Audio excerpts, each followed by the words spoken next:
жалгыз бой аялмын, өзүм орукчамын. Ошо 200 000 чыкканда мен бирден маш давление болуп жаттым үйдө. Азыр да төлөй албайм мен ал акчаны. Орунтаев өзү айткан. Бул жерди карындашым мен жанында туруп сүйлөп тургам ушинтипчи чекчеңдеп. Өзүм келип бул жерде той кылабыз деген. Мен ушул районда жашап кеткенмин деди. Бизде менден сатып аласыңар, акча төлөйсүңөр дейт. Мен пенсионер болсом алтын, мабышкам да пенсионер болсо кантип төлөйм? Каяктагы акча менен төлөп алышым керек муну. Мен анар эмесмин деп ыйлап, өзүн анар эместигин далилдей албай турмушка чыгып кетти го. Ооба.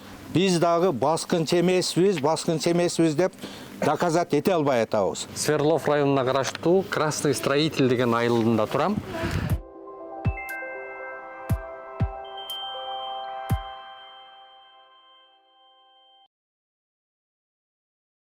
Урматтуу Москва шаарындагы мекендештер, ден соолук өмүр булагы демекчи, үй бүлөңүздүн саламаттыгына да кам көрүүнү унутпаңыз.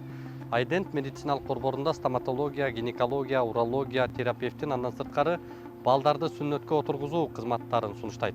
Менин катталуучуларым үчүн 20% арзандатуу жана рентген кызматтары акысыз болот. Ошондой эле ишемби күндөрү гинеколог, жекшемби күндөрү терапевтин кабыл алуулары бекер.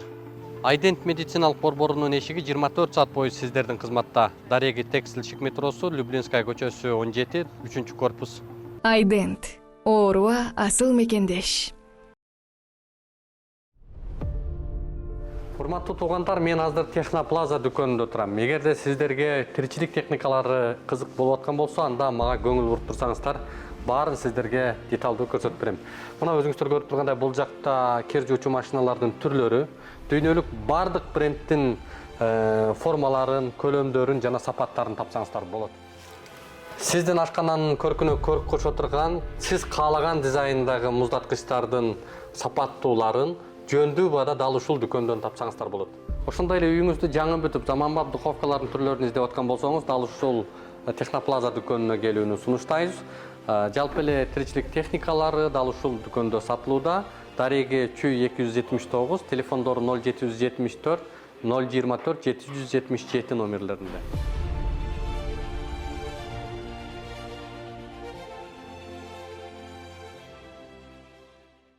Урматтуу мекендештер, мен азыр Бишкек шаарынын Свердлов районуна караштуу Красный Строитель деген айылында турам. Бул жакка бизге ушул жашоочулардын кайрылуусу келүүбүзгө негиз болуп атат. 8 барактан турган кат ушул Бишкек шаардык кеңеши элеметтүү фракциясынын ичинде ушул бизге келип түштү.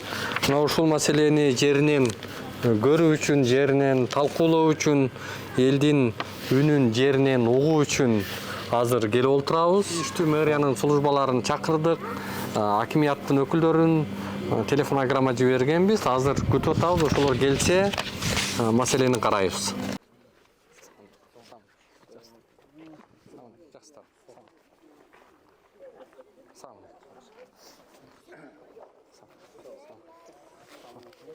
Плакаттарды көтөрүп алдыңыздарбы? Эмне болгон плакат булар? Акыйкат менен кызыл китебибиз. Чыгарып берүүңүздөрдү талап кылабыз. Үнүбүздү Садыр Жапаров, Камчыбек Ташиевке жеткизебиз. Буларды ким жазды? Сизби? Бүгүн мына сиздер Красный Строитель конушунун жашоочуларынын атынан кат келген эле биз Бишкек шаардык кеңешине, элеметтүү фракциясына биздин атыбызгачы. Анан ошол катыңыздарга жооп катары жеринен көрөлү, эмне маселе болуп атат, кандай маселе болуп атат деп буга чейин да тийиштүү вице-мэрлерден суроо талаптарыбызды койгон элек. Азыр эми өзүңүздөрдөн угалы, андан сырткары азыр бул жакта акимдин орун басары, андан сырткары мэриянын тийиштүү кызматтары келди.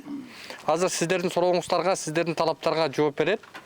Анан ошол маселеңиздерди карап, көйгөйүңүздөрдү бир угал деп турабыз да. Мындай жакыныраак турсак болобу баарыңыздар?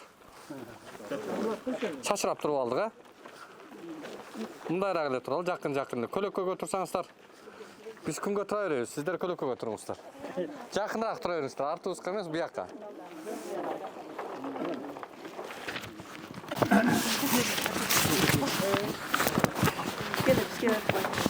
Келиңиз, акимдин орун басары өзүңүздү тааныштырып, анан кайсы кызматтын өкүлдөрү келиңиздер, өзүңүздөрдү тааныштырып коюңуздар.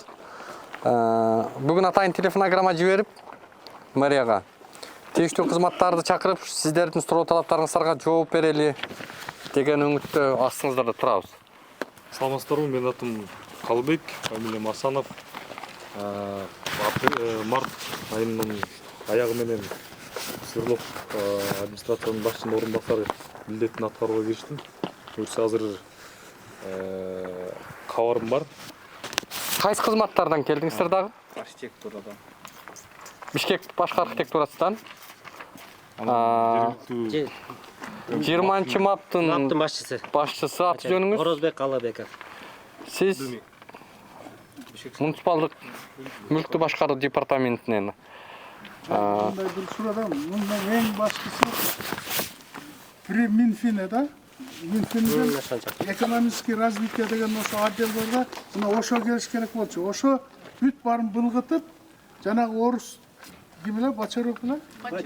Бочаров. Ошо бул документ жазап туруп ээлеп алганда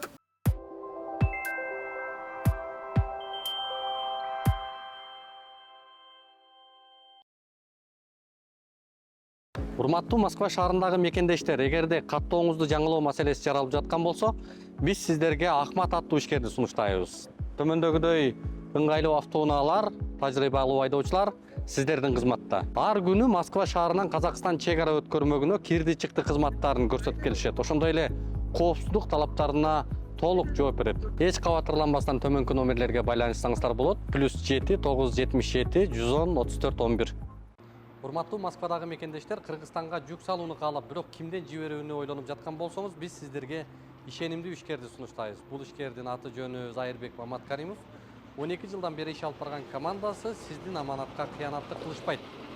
Кыргызстанга салган жүгүңүздү күндүн аптабына же кыштын ызгаарына калтырбастан атайын жүк сактоочу кампасы Бишкек шаары Профсоюз көчөсү 38/1 дарегинде жайгашкан жүктү Москванын бардык жеринен өздөрү алып кетет. Алган жүктү Кыргызстандын 7 дубанына жеткирүүнү да кепилдешет.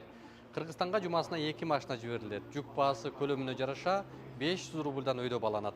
Дареги Нижегородское метросу, Перовское шоссе 9, строение 7. Байланыш номерлери +7 926 788 70 70. +7 929 624 63 64.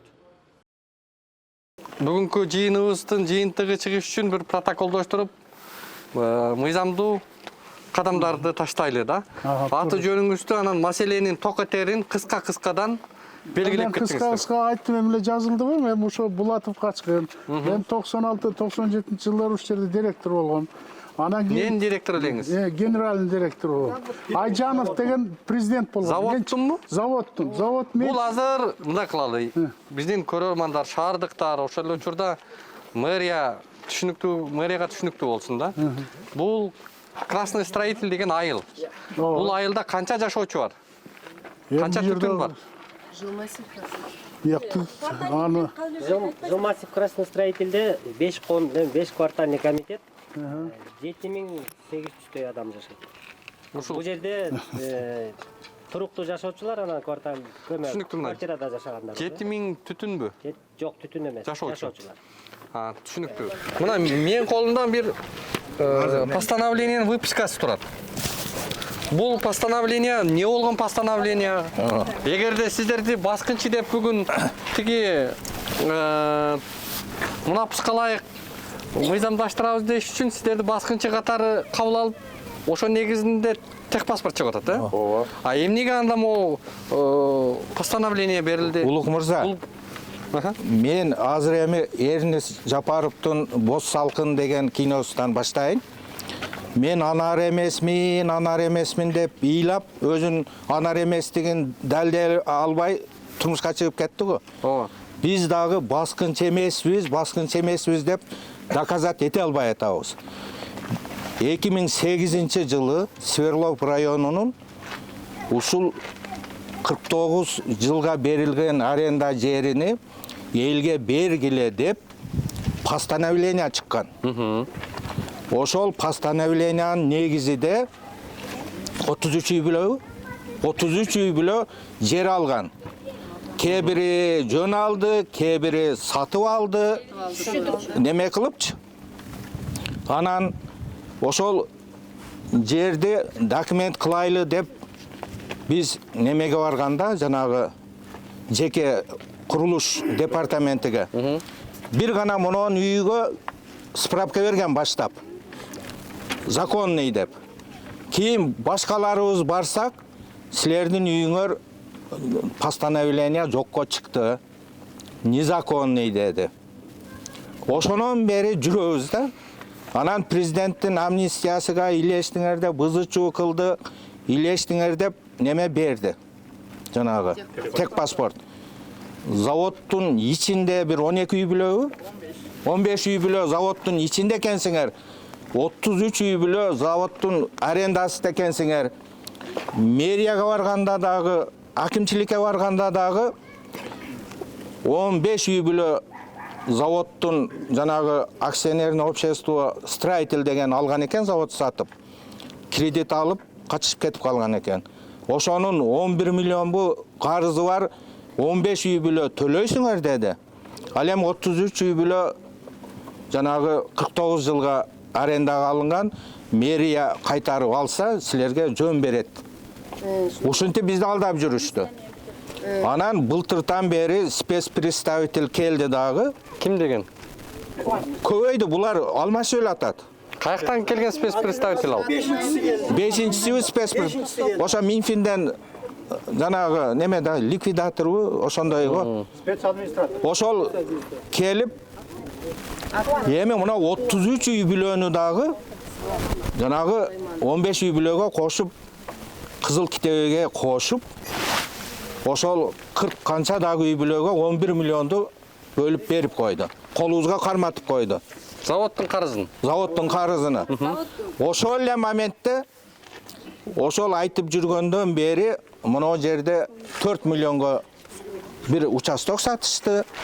Мына складты Салымбек келип ушул Сырлоо район акимчилигинен сураганда биз жанында турат элек, канчага саттыңар дегенде около 40 миллионго саттык деди.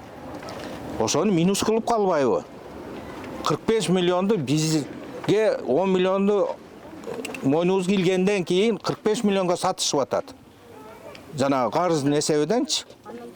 Аны биз hiç доказать ете албайбыз да. Тияка барсак деле атаңа бар, энеңе бар, келип алып, мына үйлөрдү сүрдүрүп салам. Ким айтып атат антип? Спец администратор, а? Финанс министрлигинин бе? Ошол чыгасың, акчаны төлөбөсөң чыгасың деп.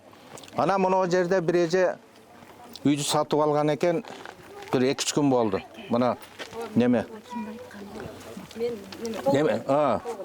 Мен хорошо сатып алсам дагы неме кылып Кызыл Китеп чыгарып бергиле деп акимчиликке барыптыр да. Барса айтыптыр, бардыгын төлөмөйүнчө бербеймин. Анан сот болот деп атпадыңар беле десе, сот болот деп биз элди алдап койгонбуз деп бизге көрсөт да. Ким айтып атат антип? Акимчилик. Эмечи? Кайсы акимчилик? Ким айтты ошону? Свердловский район акимчилиги биз элди ызычуу болбосун деп алдап койгонбуз деп неме аудио записти угузду да. Анан кийин аны бул Гүлназ мага которуп берип коюңчу десе бербей койду. Бербей койду мага. Ошол записинчи. Кыскасы бизде элде алдап эле жүрөт да. Мына жерде мына үйдү көрдүң, кепе.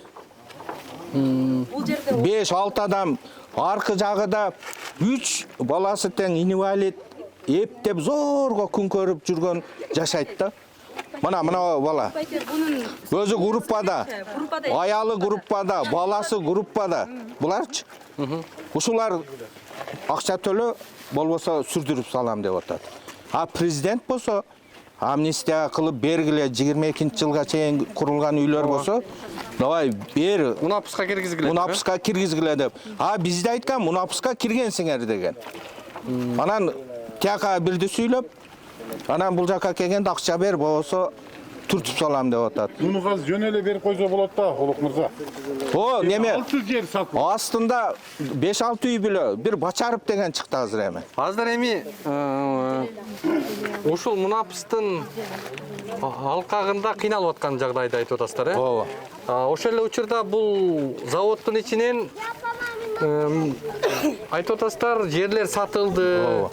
Ашыкчасы менен сатылды. Баягы 11 миллион деп атасыздар. Ошо 11 миллиондон 5 эсе кымбат жерлер завод өзү сатып, бирок аны өздөрү төлөбөй, эми элге төлөгүлө ошол карызды деген нерсени айтып атасыздар. Ошондой болуп атса керек да. Бул мындай болуп атат да. Булардын өздөрүнүн расходу бар экен да. Мисалы үчүн 5 миллионго сатса, бир 2 миллионун өздөрү алып калыш керек экен да. Өздөрүнүн расходтору бар экен. Ишбеш администратор үч жерден түшүндүрдү да. Биздин расход бар да, бардык акчаны төлөй бербейбиз да деди. Эми 6 жер сатты, ашыгы менен сатты. Эми жөн эле эмнеге дагы ушундай кылып атат? Түшүнүксүз болуп атат да. Алды акчаларын булар. Түшүнүктүү. Сиздер барыңыздар эле ушундай токтом менен алып атасыздарбы же сатып алып атасыздарбы? Жок, көбү сатып алган.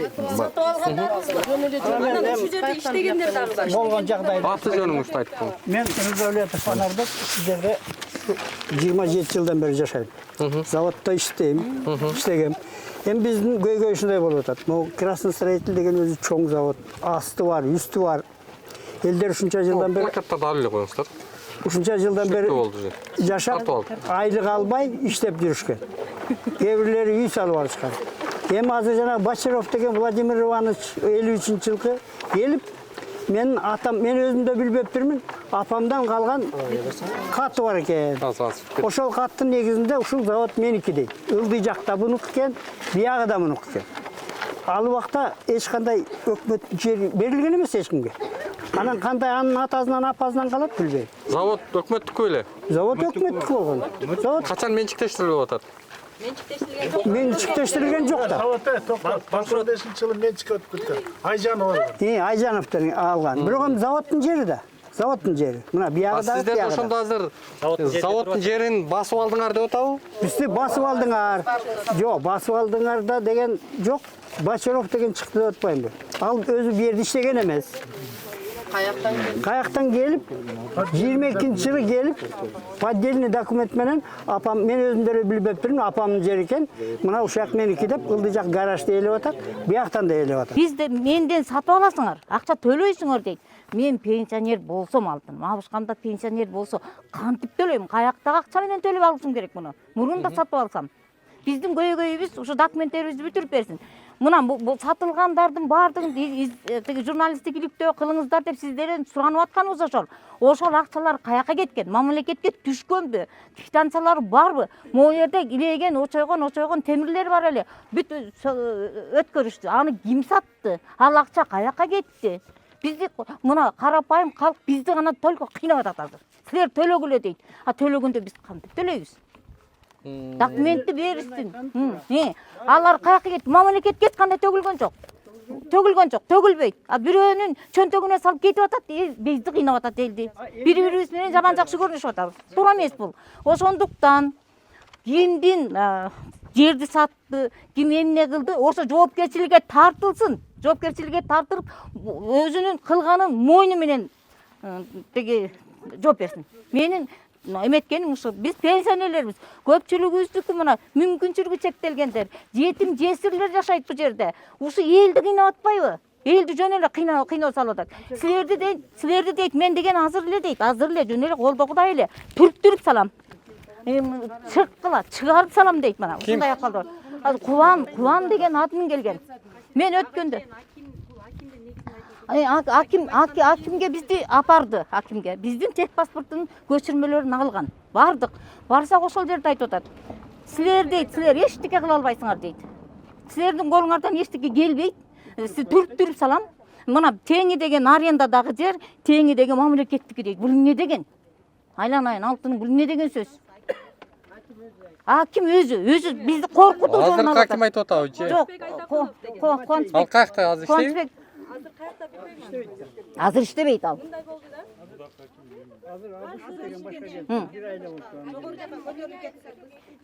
Биздин Биз ушул акыркы чечимди биз ушулардын баарын чогулушка бизди аким эмеге чакырган. Чогулушка чакырган акимчиликтин өзүнө. Ушул биздин эме көйгөйүбүздү акыркы жеткенчегине жеткирип чечип берем деп. Бирок баргандан кийин биз акимчилик тараптан, акимден биз колдоо көргөн жокпуз. Тескерисинче коркутууларды угуп келдик. Силер ушундай многул карызды төлөгүлө, бирөөнүн карызын, анткени силер анын ордуна жашап атасыңар. Ошол карызды төлөсөңөр жашайсыңар, жашабасаңар акчасы барларга сатабыз. Алардын акчасын алып бул карызды жабабыз да силердин үйүңөрдү жөн эле түптүрүп коебуз деп спец админге чейинки биздин акимдин өзүбүздүн кыргыздардын укугун коргой турган, биз үчүн, эл үчүн иштеп бере турган аким бизди ушинтип коркуткан. Анан төлөйсүңөр деп бизди кадимкидей эле кекетип бирибизди да сүйлөткөн эмес. Эч кимибиз сүйлөй албай калганбыз. Бир эле Мавляман байке тиги эме бала, анан дагы бир байке ушу үчөө эле аз-аздан сүйлөгөнгө эле жетишип калды, бирок баарыбыздын оозубузду эле өктөн сүйлөп, оозубузду жаап коюп, анан чыгып келгенбиз. Биз акыйкаттыкты каяктан издейбиз деп келгенден кийин эле уже спец админ ишине киришип, акыркысында ал өзүнүн юриси менен келип бул жака, мен чогулушка чыккан эмесмин. Ал юриси менен коркутуп кетиптир. Анан мен чыкпай калгандан кийин мен үйүмө барып өзүнчө коркутуп кетти. Карындашым, ушул төлөнгөн акчаны төлөп койгула. Эгер бул акчаны төлөбөсөңөр, силерди сотко беребиз. Сотко бергенден кийин оценщик алып келип туруп, баалап туруп, квадрат метрин 2000ден кем эмес акчага сатабыз деди дагы.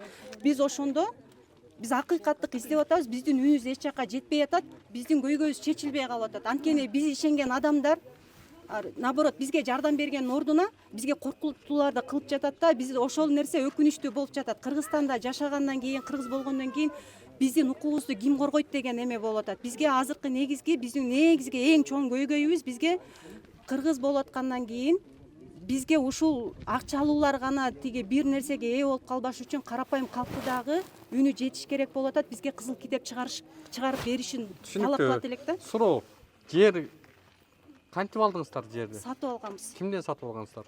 Ал убакта ушундай болгон, ушул жерде эле квартальный, ушу айыл башчылар эле өздөрүнчө сүйлөшүп ушул жерлерди бөлүп саткан экен.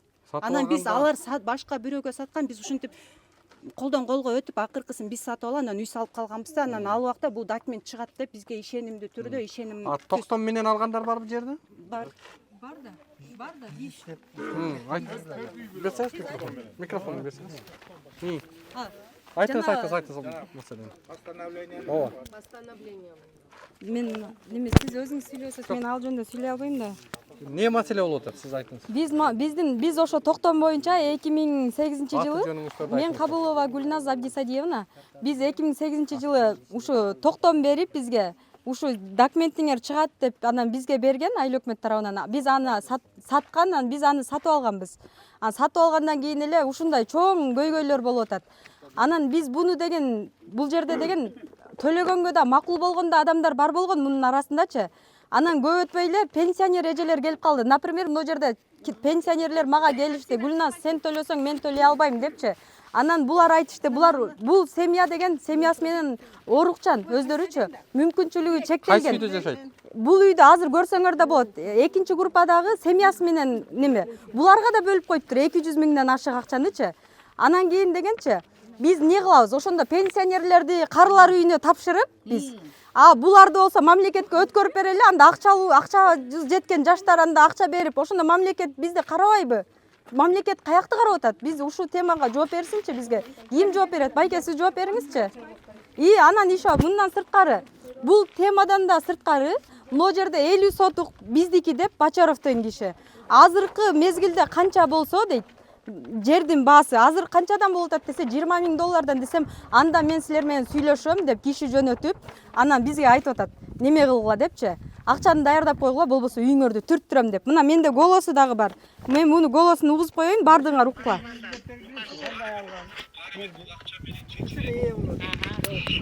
Силер он адвокат аласыңар, 120 Ким болуп атат? Бул Бачаровдун немеси. Ким болуп атат бул? Адвокаты. Юристи. Слишком ызычуу салсаңар, анда, кызычуу кылбайт эч ким бул жерде, просто элдер түшүнбөй атат да, каякта угушубузду билбей атат да. Болду, өчүрөңүз. Мейли. Айта турган сөзүңүздөр бүттүбү? Мен айтайын деген, мен ушул жерде жолдошум 86-жылдан баштап 98-ге чейин иштеп, ал киши кайтыш болуп кеткен. Мен деген өзүм 92-жылдан баштап ушул жылга чейин ушул заводдо иштеп жүрөм. Али эч кандай документим алган эмесмин, заводдон заявление жазып жумуштан да чыккан эмесмин. Мына бул 3 бала менин балам, инвалид үчөө тең. Мен өзүм 7 балалуу батыр энемин. Жолдошум жок. Биз деген бул жашап аткан азыркы мен туруп жаткан үйдө кызым, неберелерим менен жашайм. Мен жокто келип, жана Бачаров деген кишини ал киши эч качан ал заводдо иштеген эмес. Биз иштеген кездердечи ал кишини эч ким тааныбайт. Келишип, үйдү бошотуп койгула деп мен сизге кайрылып жаңы эле бердим. Бул акыркы каттар ушундай каттар менен кайрылып атат. Акыркы жолу келгенде айтып кетиштир. Бизди жалгыздан сотко берип атат. Сотко чакырып атат.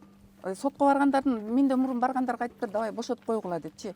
Мен ал үйгө деген Соттун чечими барбы? Жок, бирок келгиле чакырып атат. 2 сот тең жүрүп атат. Жок, сотко барып процесс болуп атабы? Жалгыздан чакырып атат да. Мен сизден суранарым, мен 7 балалуу батыр энемин. Мен балдарымды, кыздарымды мен коргоп, мен ушулар жашап Азыр сиздин үйдү барып жеринен көрөбүз. Кайсы үйдө жашайсыз, жагдайы кандай, акыбалыңыз кандай, ошону айтып бересиз. Балам жашаган жерде. Дагы маселе айта тургандар барбы? Мен ушул жерде деген 2008-жылдан бери жашайм. Мен иним менен чогуу жашачумун. Иним каза болуп калган. Ошонун ала албай калган акчасынын эсебинен деп жашап келем. Неберелерим бар. Мынакей менин үйүм. Мына морекили, даже вороталарым ар түрдүү тосулуп турат. Жалгыз бой аялмын. Өзүм орукчамын. Ошо 200 миң чыкканда мен бирде масштабление болуп жаттым үйдө. Азыр да төлөй албайм мен ал акчаны. Ошону үнүмдү ушу сизге жеткирейин деп жүргөм. Бачаров деген кандай ээ болуп калган бул заводко баарына коркуп өзүнүн представителин бизге жөнөтүп атат каттарды. Ошондой болуп атат да. Мен 200 миңди төлөй албайм. Жерим деген 2 сотук эле. Канча балаңыз бар? Мен өзүмдүн 5 балам бар. Андан сырткары неберелерим бар үйдө. Бир балама квартира жок, бир балам менен чогуу жашайм. Мынакей үйгө кирип көрсөңүз да болот үйдө. Жашоо шартымды. Бирде масштаблением көтөрүлүп, доктурга барганга алым келбей калды. Үйдө Не деп сурап кетти сизден акчаны? Жок, жана эмени чыгарып бергенде эле. Төлө деп кетти. 196 миң деп төлөйсүң дегенде. Болбосо буга чейин бекер деп келинген да. Бекер аласыңар деп. Жанагы эле тех паспорт, андан башка эчтеке жок. Андан башка эчтеке жок. Алда жараксыз болуп чыгып калды. Кайсы маселени айтасыздар? Болдубу? Үйлөрдү көрүп чыксаңыз болот. Биякта канча жер заводко тиешелүү ошолордо О, азыр алар чагылып турабыз. Охранник болчумун. Охранник болгондо бул келип алып эле жанакы Сулайманов Кубан деген келип алып бизди коркутуп эле атат. Давай түртүрүп берин деп өткөндө келип кетти. Бул жерде. Балдардан кээ бирөөлөрдөн макул болушту. Болду, түшүнүктүү. Кайталамай жок. Буга чейин айтылган маселелерди кайталамай жок. Айта турган сөзүңүздөрдү айтып бүттүңүздөр, Эми кулакты тунжуратып угуп бериңиздер. Эми биз бул жакта азыр тийиштүү мамлекеттик муниципалдык кызматтын өкүлдөрүн чакырганбыз. Ошол эле Свердлов районунун акиминин орун басары турат, департаменттин өкүлдөрү турат, архитектурадан турат. Азыр кандай маселе болгон, эмне маселе болгон, эми урматтуу акимдин орун басары мына сиз жаңы келиптирсиз да, маалымат эл буга чейин биз Азамат Кадыров деген вице-мэрге дагы сессияда айттык эле. Маселесин карагыла, маселесине маалымат бергиле депчи. Мына күнү бүгүнкүгө чейин маалыматтары жок. Ал ким болгон, ал ээси келип ошол жанагы ээсимин деп аткан Минфиндин представители келип булардын үйүн сүрдүргөнгө, буларга келип ушундай милдеттемени жүктөгөнгө ким укук берди? Кандай негиздемеси бар? Кантип буларды келип үйүнө тынч жашоосун бузат? Ушундай суроолорго эл жоопсуз экен да. Кандай жооп бересиздер? Эмне болгон маалымат бериңиздерчи? Саламатсыздар дагы бир жолу. Бүгүнкү күндө бизде колубузда маалымат боюнча 43 жеке турак жай бүгүнкү күндө 50 болуп атат. 53 турак жай боюнча маселе көтөрүлүп атат. Эми мындан ары буга чейин иш алып барылган боюнча эми маалыматыбыз бар. Мындан ары кандай багытта иш алып баруу жөнүндө маалымат бере кетсем, эми биздин азыркы бул көйгөйдү жалпылап жыйынды бир жыйынтык чыгарыш үчүн биз комиссия түзөлүк межведомство арасына кадастрдын өкүлүн, Минфиндин өкүлүн киргизип, бир элге жеринен кароо ишин алып баралык мындан кийинкиси. Анан бул айтып атпайбызбы, мурдакы аким коркутту, анан бизге сүйлөө укугун берген жок депчи. Эми жергиликтүү өз алдынча башкаруу органы бул жерди кызыл китеп берүүчү орган эмес. Бул административный, бул жергиликтүү орган баягы тиешелүү органдардан маалыматты жыйындыны топтоп, анан бир обобщенный бир маалымат берет да. Анан мен эми ар бири менен бүгүнкү күндө иштешкенге даярмын. Буяка келип буюрса мындан ары иш алып барабыз деген ойбуз. Мына азыр мен Анар эмесмин, мен ким эле? Асел не дейт эле? Аселмин дечү эле? Асема дечү. Анысыңарындай биз баскынчы эмеспиз, биз колубузда документибиз бар, бизди баскынчы деп эсептебегиле деп далилдей албай койдук дейт да. Анан мына колундагы кагазды көрсөк, бул жерде токтомдун көчүрмөсү турат. Токтомдон маалымат берилип атат. Бул эмне болгон токтом? Мына Бишкек Кыргыз Республикасынын Бишкек шаарынын мэриясынын Сверлов районунун администрациясы выписка берип атат. Изяке болгон токтом. Бул эмне болгон токтом? Маалымат бериңиздерчи бул боюнча. Токтом боюнча айта кетейин.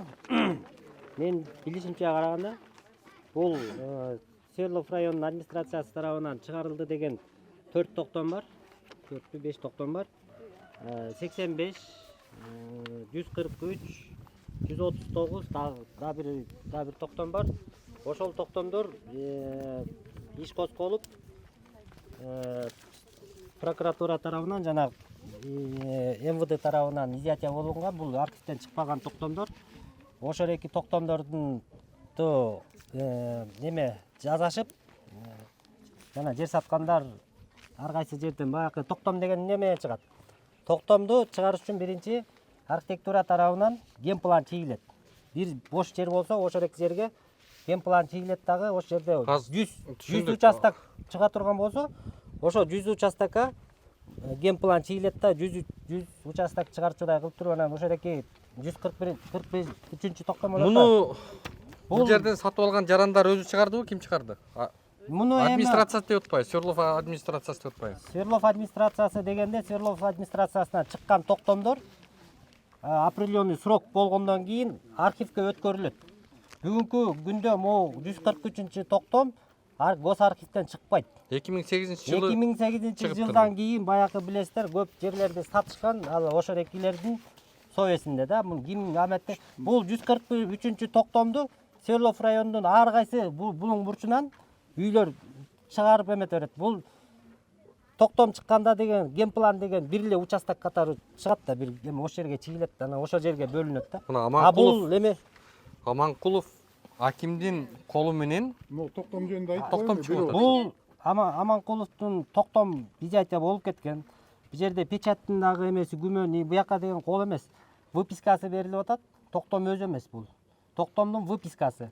Выпискасы муну жазалган документ деп эсептесе болот. Бул жок, эмеден чыкпайт. Эмне негиздеме менен таянып айтасыз? Сиздин сөзүңүз эмне менен далилденет? Выписканы азыр барып сиз эмеге гос архив бар. Жок, сот аркылуу жокко чыктыбы?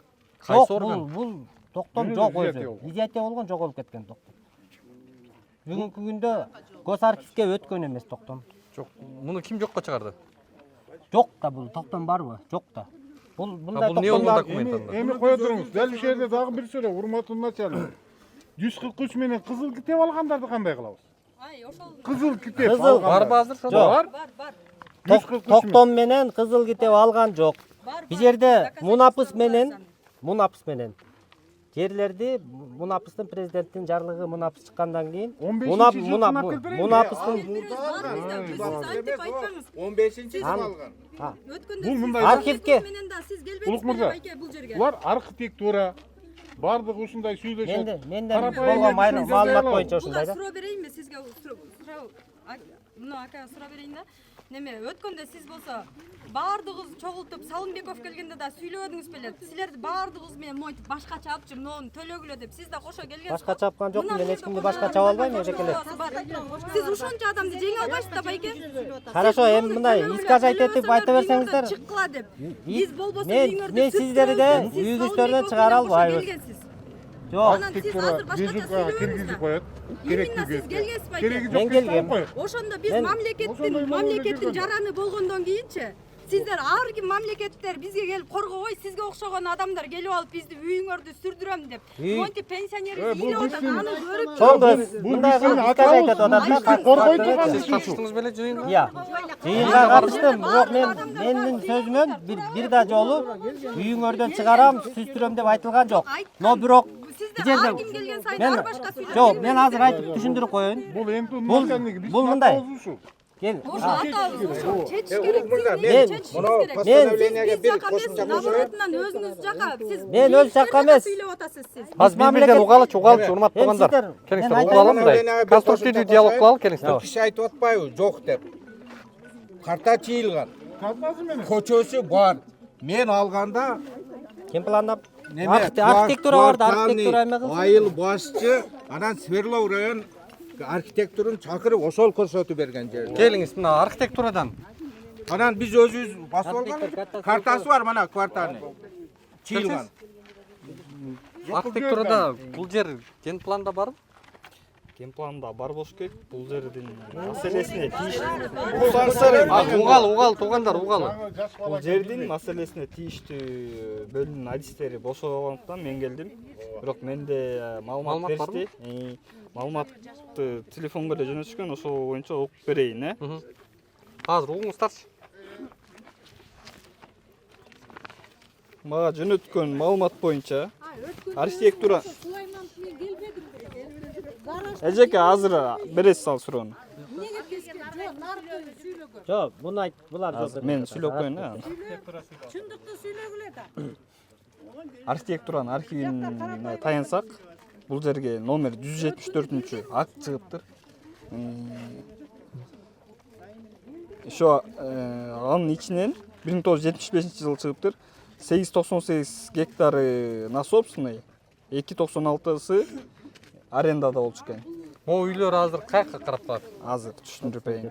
Андан кийин ошо 174-чү актыны госакт экен да, ошондо акт деп эле жазылчу экен.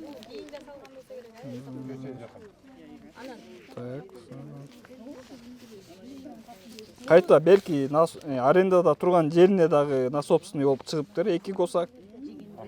2018 анан 2022-жылы да. Азыркы күндө 22-жылы чыгарып атат. Кайсы жыл чыгып атат бул? 2022 алыптыр госак. Биз үй салып алып жүргөндөн кийин Красныйга кошуп. Смежный земельный участокка 2022 жылы чыгыптыр. Кайсы архитектор чыгарып берип атат муну? Архитектор эмес, бул деген госрегистрден алат да буларды, госактны. Анан 22-жылы азыркы күндө бул ошол строительбе, ОАО строитель экен. Ошонун жерин Бишкек архитектурадан 38ге бөлүү боюнча, 38 бөлүккө самостоятельный лица 38ге бөлүптүр. Град заключение чыгыптыр 2025-жылы 4-апрелде. Эң акыркы документ. Кече жакында эле болгон. Ошо кече жакында эле. Мындай эмес болчу. Анан схемаларын көргөзүп коеюн. Чечип алган. Эл тарапка эмес. Могул ак экен, мына 1975-жылкы. Схемасы бул. Мага жиберип коесузбу? Номер алышып коеюн, анда хорошо. Берем. Бул жерде мен түшүнүгүм боюнча схемада деле могу турган жерде эле кирип атат да. Бул 25 жакшылап түшүп атат да. Жок, 25 эмес, эскиде. Айтсаңыз ошону. Билесиз го. Негизи Хорошо, номер жаңы номерге. Биз ушу жерденчи. Бунун алда жолго чейин эле да. Мына Кайсы жол ошол?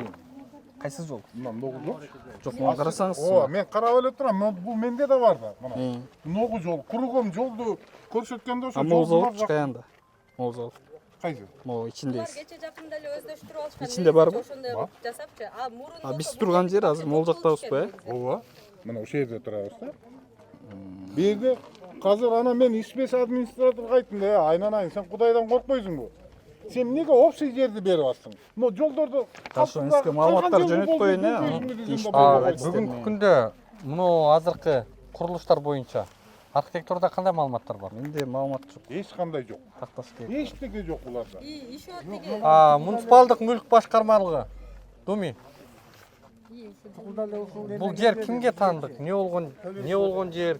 Мэрияга Схематично караш керек, потому что жарымсы жеке менчикте турат. Бир жагы жеке менчикте турат, бир жагы муниципальный жерде болуп турат да, ошо строитель. каяга Схематично караш керек аны. Картаны ачыш керек, кадастр бияка. Ооба, түшүнүп атам, бияка. Кандай алып калат? Мына жеке менчик нугуларда мына жерде баягы неме навес сатылып кеткен, наракта контора сатылып кеткен, ошолор да жеке менчиктер. Мына ногу сатылып кетти, жеке менчик ошол. Бияка кадастрды чакырып, схемаларды көтөрүш керек, жерлерди караш керек полностью. Кайсы жагы жеке менчик болуп калат, кайсы жагы муниципальный жак болуп калат. Ушуну билбейсизби? Комплексно караш керек. Азыр маалымат жок менин жанымда. Потому что Завод жери болуп, Азыр менчикке кантип кетет.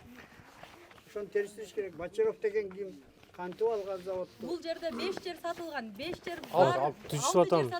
Аны 70 миллион сом болду. эң биринчиден спец администраторду чакырыш керек. Эми мына аким азыр түшүндүк, эже түшүндүк. Маселени кыскарталы. Бул жер мына администрациянын өкүлү катары айтсаңыздар да. Кирпич завод карызын элдин мойнуна жүктөп койгонго укугу барбы? Укугу барда аны Минфиндин администратор чечип атпайбы? Алар баягы мыйзамдын негизинде иш алып барат да. Биз алар үчүн азыр туруп жүктөдү деп заключение бере албайбыз. Биз азыр мен барып эртеңден баштап комиссияга тескеме чыгарайын, атайын комиссия түздүрөлү. Комиссиянын жыйынтыгынан анын баарын биз бир убакытты белгилесеңиз, анан кайра жолугуп бир хронология иретинде бир маалымат берели. Жок, азыр ошо министерствонун өкүлү болсо биз ошондон да бир кененирээк маалымат ала элекпи? Жок, мына буга чейин бул маселе көтөрүлүп, кайрылбаган жер калбаптыр да. Бизде маалымат бар. Ага сиз менден сурап атпайсызбы? Мойнуна илгенге укугу барбы депчи. Мен эми юрист эмесмин, анан Минфиндин өкүлү эмесмин да. Жер муниципалдык мүлктү башкаруу департаменти айтып атат, бул жер кайсы жери жеке менчик, кайсы жери элдики, кайсы жери заводтуку, так маалымат жок экен азыр. Азыр мен айтып берейинби? Ол жак заводко карайт деп калды. Ошон үчүн Буякты заводтуку деп эметип атат. Эми заводдо буякта көп кишилер жашайт. Жашап иштегендер мурдагы.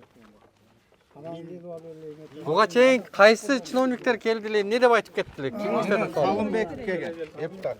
Былтыр келди, Орунтаев келди. Не деп кетишкен? Орунтаев келген дагы силерге арендада экен, сот жүрүп атат. Чыгарабыз. Жарым жылда мен өзүм личный келип түлө өткөрөбүз деген, ушул жерде. Моно жер сатыла элек болчу. Бул жерди эч кимге бербей карап тургула, буну садик кылабыз же мектеп кылабыз деген. Мен өзүм ушул жерде жашап кеткенмин деп. Анан былтыры Салымбеков келди. Вице-мэр эле. Биз ошого кайрылып жүрүп ошол келген да. Анан Салымбеков келди. Былтыры сатылып кеткен. Ооба. Сатыл элек болчу. Ал бизге айткан ушул жерде ушунча адам жеңбей туруңуз. Бул жер сатыл элек болчу. Мен анда видеода кылып алгам. Орунтаев өзү айткан. Бул жерди карындашым мен жанында туруп сүйлөп тургам ушинтипчи чекчеңдеп.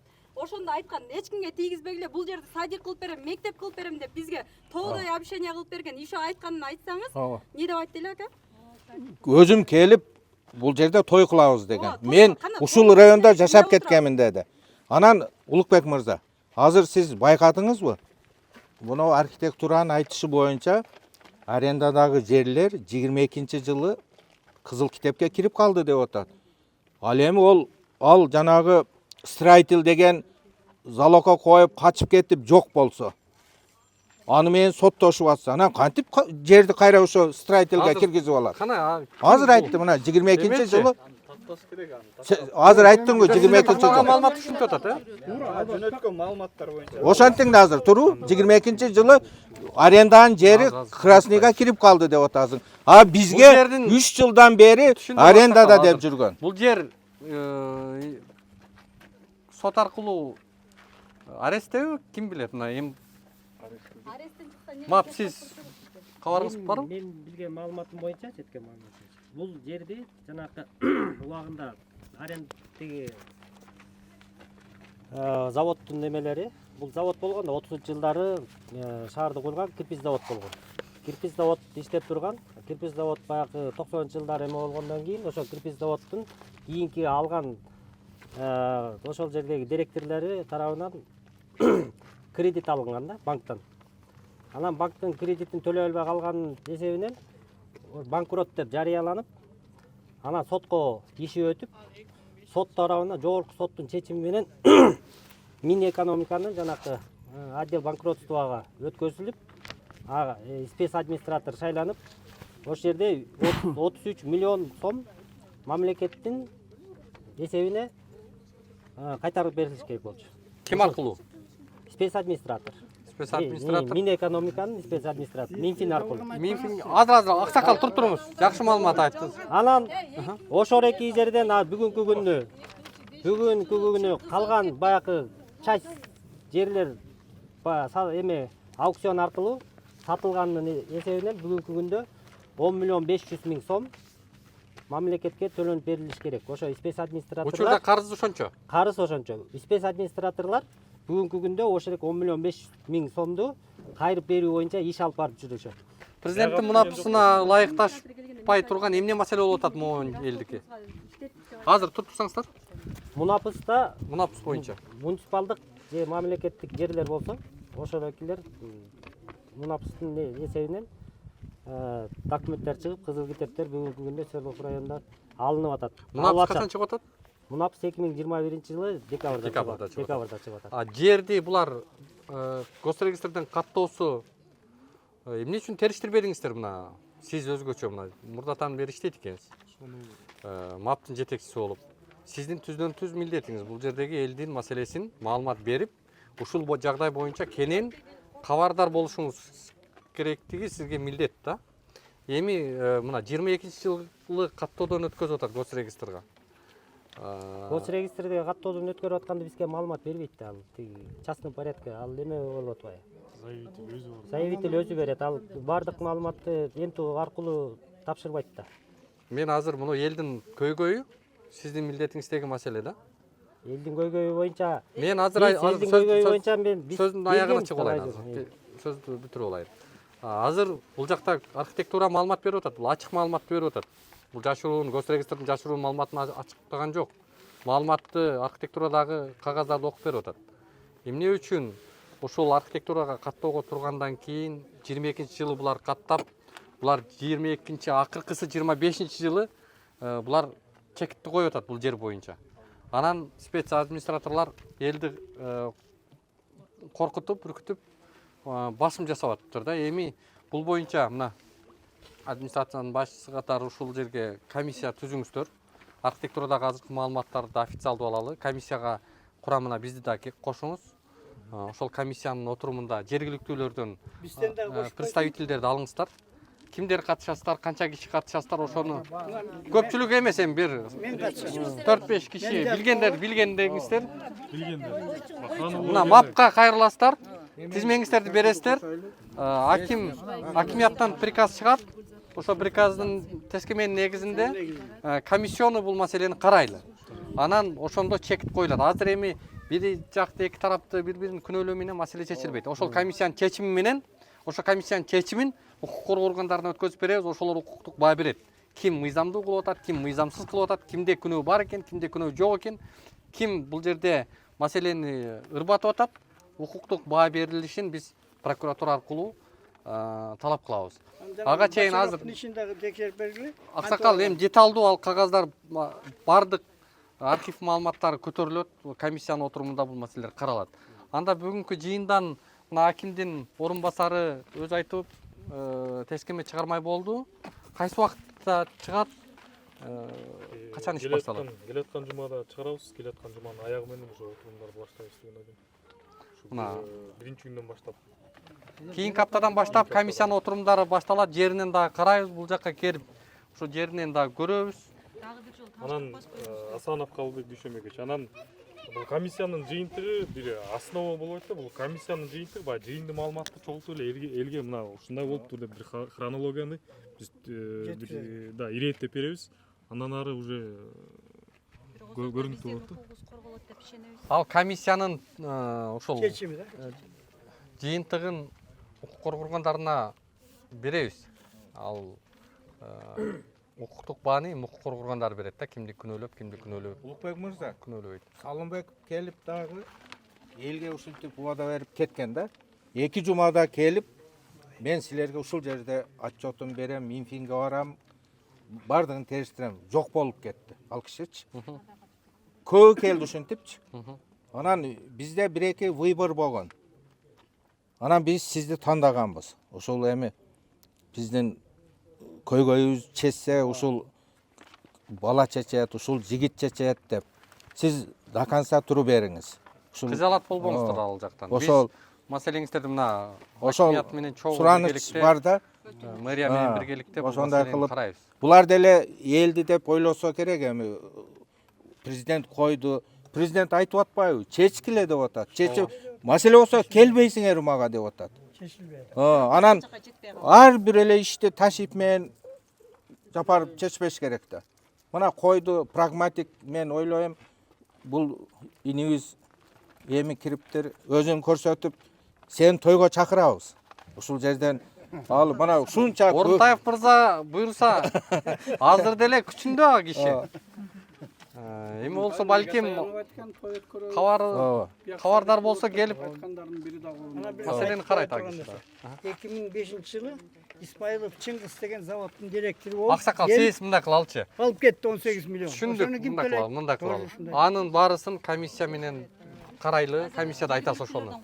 Ошого комиссиянын өкүлдөрүн белгилеп туруп, сиздер бир 3 киши, көп кереги жок, бир 3-4 киши болот. 3 киши. Араңыздардан эме гараждан бирди коёбуз. Гараждан Анарбек аке болду. Анан кайсы үйдү айтып аттыңыздар эле бир башпага коелу, мүмкүн болсо кайсы үйдү көрсөтүп атасыздар?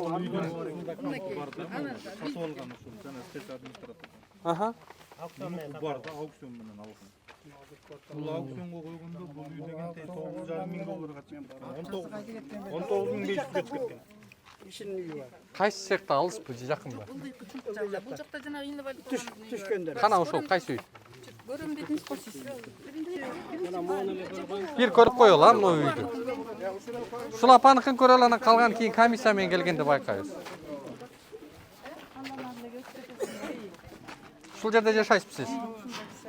Канча балаңыз менен? Канча жер бул жер? 4 баласы менен жашайм. 4-тө 3-өө окуучу, мектеп. Сиздин үйүңүздүн аймагы чек арасы канча? Мына ушул муну тепиң тордон, мына морекке чейин эле. Мына морекке жыгачта. Бул жагы башка бирөөнүкү, Бул жагы бир ушуну чечпей элесем, чечпей бере алышпай атат андагы. Ушул комната экен, бир эле. Мына мага ушул чечилип болуп атат. Баягы сатып алганда могул жерде мондай квадратты бугат, могул үйгө такап тастаган бугат. Ушул жака такалып калат. Бир адам жашайт, мына 2 баласы менен, мына бир эле комната. Но жак, бияк. Бул жерде узуну 75 метр болгон ангар бар.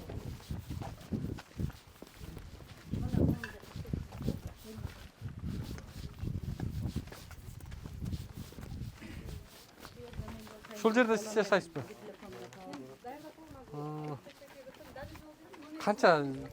Канча сомго сатып алгандыңыз? Бу жерди сатып албай эле үйүм жок, жерим жок, анан эл бириги Элдер келип ушул жерде жашап тур деп. бир Мына баш барсам болобу? Көрсөм кирип көрүңүздөр. Вактылуу жашап атам, эч нерсе жок. 2 баласы бар ушунун. Ушул жерде жашайсыз? Канча жылдан бери жашайсыз? Бу жерде 2 Сизге да төлө деп кетпедиби? Берді чыққыла деп Қанша сом? атат. Қанша сом деді? Айтқан жоқ, бірақ чыққыла деп атат. Арендада. А, Бұл Бұлчы бұл. жақта бар, ең жақта да. Жана орукчандардын үйүндө көрүп койбойсузбу? Қайерде ал? Неме мүмкүнчүлүгү чектелген. Үйдү келип көрөсүң, кирип көрбөйсүң. Ага да бөлүп койгон. Ал қайсы үй? Алыспы? Вагондун жаны. Могу этаждын асты алды. Ар бир комиссиямен ар бир үйгө киремиз, мына списогун алабыз. Комиссиямен ар бир үйгө комиссия биринчи маалымат чогултат биринчи аптада. Экинчи аптада анан шашпай өкүлдөрү чакырып алып отурумду. Мына үйдөн қанша сом сурады мисалы? 200 миң сурады. Жана сиз айтып ыйлап аткан же сиз, Ушул жерде 200 сом төлө деп атат. 200 миң сом. Ай сайын 8 миңден пенсия аласың ғой, жашы. Неге аласыз? Пенсиям 8 миң. Анан ошо 8 миң менен канча төлөйсүң анан? Қанша комнат? 2 комнат. Кире. Өзүм жүрүп болдум. Жоқ, сиз. Сама. Ушул жерде жашайсыздар, Келиним, оğlum bir ғана балам иштейт. Анан пенсия меники. Ал балам да стройкада болду.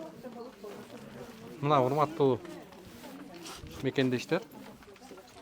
Ушул жерден ушул үйдө жашап аткан жашоочулар кантип айткан жанагы суммасында каражатты төлөп бере алат. Эсеналиев бул эженке. 196.106 сом. Бияктык мына. Ушуна кагазга чыгарып, Бул бүт бар бар, кагаздары бүт бар. Ар бир үйгө бөлүп койгонда. Бул эме болгондо биз деряга киргенде, деряга кирип отурганда, жана жаңы кетип калган аким, ушулай баары отурганда айткан да, бул жерде элдерге чечип бергиле жакшылап, арзаныраак кылып деп айткан. Жумушайда өзүнө айып жумушайт. Строительге келип болбойт. Неге болот деп болбойт? Келбей койду.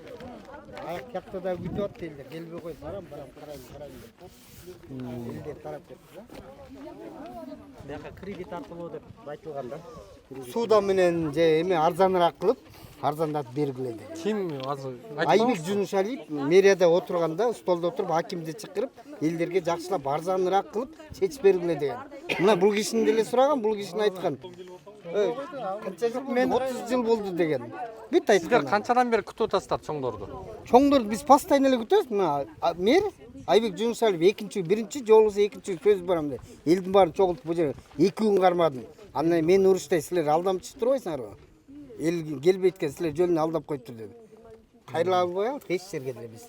Элдин баары кыйналып жүрөт. Ошол жака каалаган ошо жакшылык. Болду, түшүнүктүү болду. Элибизге жардам берди, башка жерде жардам. Ишенебиз, толук кандуу бүтүрүп бериңиздер, комиссия болсо түзүлөт дедиңиз. Только сизге гана ишенип турабыз. Биздин колубуздан эч нерсе келбей койду. Буга чейин барбаган жерибиз калган жок. Мына курултайга заявление киргиздим эле, анда дагы бир жыйынтык чыккан жок. Же жооп ала албайм эчтеке. Бизге окшогон карапайымдардын укугун ким коргойт? Элдик курултайда көтөрүлдүбү бул? Киргизгенбиз, эчтеке жок, андан да жыйынтык жок. Мына алтыным. Мына урматтуу администрациянын башчылары. Бул маселени мына элдик курултайда да көтөрүлүптүр. Киргизген, заявление киргизген мен, эчтеке жок.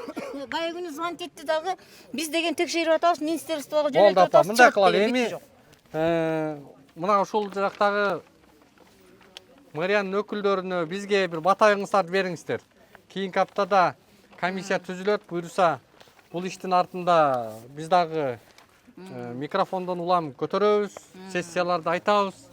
Мэрияны, вице-мэрлерди, акимдерди, мына орун басарларын кайра чалып тынчын алабыз. Эми ага жеткизбейли, мен оюмча азыр мына өзүңүздөрдүн алдыңыздарда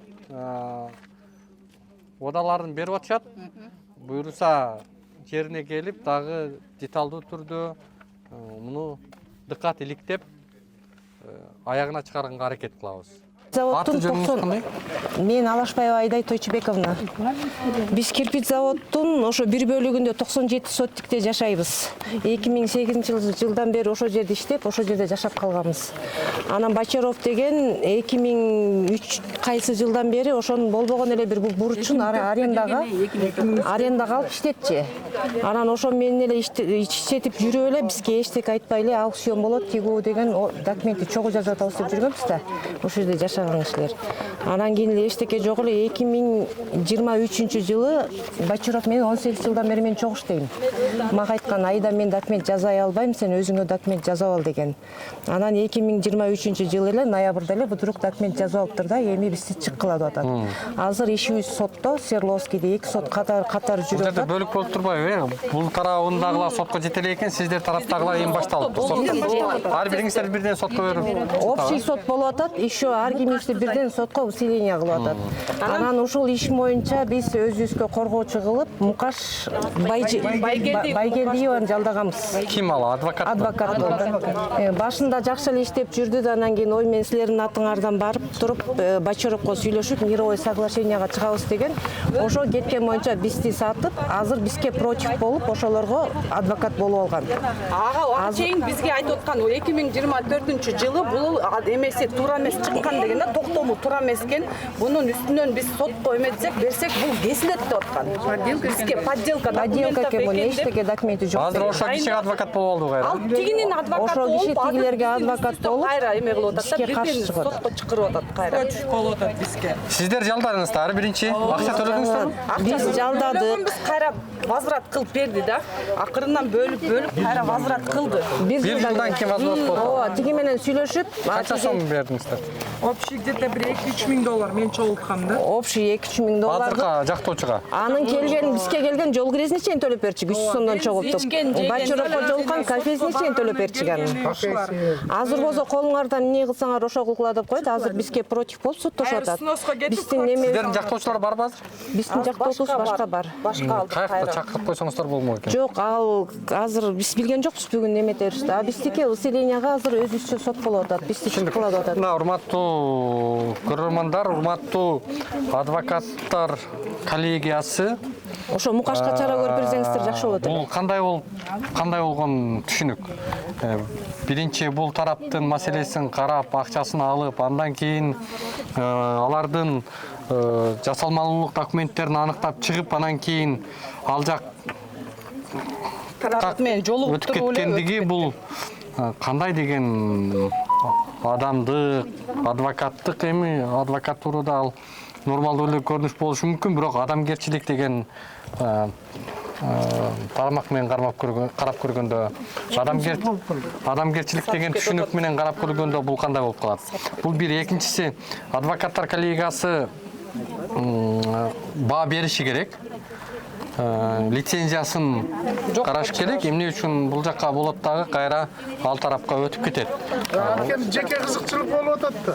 Ошон үчүн өтүп кетип атат да. Адвокаттар коллегиясы ушундай адвокаттарга дагы баа берилсе, мен ойлойм жакшы болот эле. Мынантип азыр жарандарды кайра ишенбей калдык. Бизди кайра эме кылып атат да. Бизди ошактан квартира салат экен, сноско кетирипчи. Биз деген жителдер жашап атабыз. Мен мисалы үчүн 3 балам бар, бияктар бар. Канча жыл аерде снос кылып, жашынака үй турса, аерде снос кылат экен, квартира салат экен. Ал себептен ошол жана Байгелдиев Мукаш өзү предлагайт этти. Тигилер менен, противниктер менен достошуп, ошолордун тарабына өтүп, бизди заставить этип бизди. Беребиз деп атат. Макул болгула дейт бизде. Биз болбойбуз деп атабыз. Кереги жок, бир комнат квартираны под самоотделку. ал еще эмне дейт? Ана макул болбой койсок, өзү самоотделка кошту. Самоотделка. Жөн эле бизге арка берет, аякта дальше кыласың, еще биз аны ипотекага алат экенбиз. Биз эми пенсионер болсок канча? Бул байке менен пенсионер үйдү жаңы эле салып кетишти. Мунапуска кирген белеңиздер? Жок, бизде эч кандай документ болгон жок да, аукцион болот дейт, ошону күтүп жүргөнбүз. Азыр президенттин мунапусуна ылайык техпаспортко Ага дейин элек биздин ишибиз соттолуп атпайбы, эч жак карабайт. Тажикстанга чейин жаздык, 3 жака жаздык. Азыр биздики эч ким карабай качан бери атат. соттошуп аттыңыздар эле? Биздики уже 2 жыл болуп калды почти. Бул 21-жылы башталган да. Ошо бюджетибизде ошол. 21-жылы башталган биздики Ага ошодон чейин бери бизде эле жанагы спец администратор келип баягы эртең мына буйруса бүтөт, мына бүтүрүп берем, мына бүтүрүп берем деп улам бизди алдап келген да. Мага өзү келип айткан, "Нече сиз баатыр экенсиз, жолдошуңуз ушул жерде каза болуп калган экен, жетип алалы экенсиз." Түшүнүктүү. Бул жер деген эч кандай эмеси жок, документ өзү бекер чыгып, мына мен турам го, мага ишениңиз деп 10 жыл элден бери Алдап келди. Андан кийин уже 5 адам спец администратор алмашып кетти. Түшүнүктүү. Комиссияга дагы сиздерден кириңиздер. Комиссия 45 күндө келет, а? Жок, комиссия биринчи чогулуп барып маалыматтарды чогултабыз. Кийинкиси этабы ар бир ведомстволорду чакырып ошо маалыматтарды биз беришибиз керек болот да, мындай болуп турду. Мен список түзгөндө келесиздер да, бардыңыздар, келип бересиздер да. Бир-бирден ар бир үйгө келем деди го. Ал комиссия ишин баштагандан кийин анан Азыр сиз ошого катышыңыз өзүңүз да комиссияга кириңиздер. эскемени келаткан аптада кылсак, эмки аптадан уже чогулта баштайбыз. Акимияттагылар полный билет. Бул райондочу бүт эле билет. Жана зам аким дагы билет. Урсан националичи полный билет. Кеттиби? Ошол бүт билет. Апатаңыз бериңиз анда. Приказ чыгарасыздар да. О мен айланайын улук балам. Ушу сизден үмүт кылганыбыз эле сиз болуп атасыздар. Биздин документтерибиз, кызыл китебиз колубузга тийсин деп Кудайга да сизге да жалынуу менен ушунча көпчүлүк эл сизге үмүт артып атабыз. Жардам бериңиздер. Каалай калк мына карапайымбыз барыбыз. Төлөй албайбыз. Биз пенсионербиз. Өзүңүз көрүп атасыз, жетим жесирлер, мүмкүнчүлүгү чектелгендер жашайт ушул жерде. Ушу бизге жардам берип коюңуздар. Аман болуңуздар. Кудай ден соок берсин. Дүйнөдө тынчтык болсун. Бардыгы жакшы менен бүтөт деп биз сиздерден үмүт кылабыз. Чоң рахмат. Мээңиздер. Аман болуңуздар. Кийинки аптада буйруса. Достор, эгерде сиз өнөктөшүңүз менен бизнес баштап, бирок анын акысын бербей койсоңуз, эмне болот деп ойлойсуз? Туура, албетте ал сиз менен экинчи иштешпейт. Баарыбыз иш баштаганда Кудайга жалбарып, Кудай, жардам бере көр, пайда көп көрөйүн деп жалбарабыз. Бирок Кудай бизге ошол пайданы, берекени берген соң, көпчүлүгүбүз Кудайдын акысын бергенди унутуп же бергибиз келбейт. Кудайдын акысы ошол зекет, садака достор. Байгыңыз келсе сөзсүз зекет бериңиз. Бул көп жолу тастыкталган. Бүгүн садака зекет берүүнүн эң оңой жолу берекет тиркемесинде жүрүп жатат. Берекет тиркемесине азык-түлүктү, тамак ашты жайгаштырып, муктаждар менен бөлүшсөңүз болот. Ошондой эле өзгөчө кафе, ресторандын ээлери бүгүнкү тамакты эртеңки калтырбай, чыныгы муктаждарга бөлүшүңүз. Билип коюңуз, жакшылык ар дайым кайтып келет. Баарыңыздарды берекет тиркемесине чакырабыз.